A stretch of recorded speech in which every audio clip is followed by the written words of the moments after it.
Nima uchun qiz bolaga 9 yoshidan gunoh yoziladi-yu, o'g'il bolaga 12 yoshidan? Videoga bitta like bosib qo'ying, obuna bo'lish esdan chiqmasin. Men sizga hozir mana shuni aytib beraman, siz buni aniq bilmasangiz. Qizlarga 9 yoshdan gunoh yozilishining sababi qizlar o'g'il bolalarga nisbatan 3 yil oldinda yuradi. Ya'ni intellekt tomonlama aqlan ular ertaroq rivojlanadi. Oddiy misol bilan tushuntiradigan bo'lsam, yolg'on gapirish yomon odat ekanligini o'g'il bola 12 yoshda tushunsa, buni qiz bola 9 yoshida anglab bo'lgan. Davno bu narsa haqida u biladi.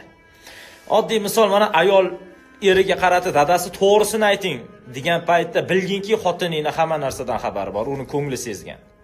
Chunki ayollarning aqli erkaklardan 3 yil ertaroq yuradi. Biz endi o'ylayotgan narsamizni ayollar allaqachon bilishi bo'lgan. Bu juda katta achchiq haqiqat. Odatda biz ayollarni to'g'miya deb qo'yamiz-ku.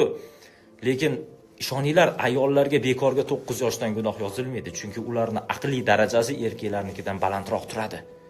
Bu achchiq haqiqat. Videoni to'g'ri deganlar bitta like bilan qo'llab-quvvatlang, podpisatsiya bo'lib qo'ying. Achchiq haqiqat ko'pchiligi yoqmasligi mumkin. Stories qilib ham tarqatib tashlasangiz mayli.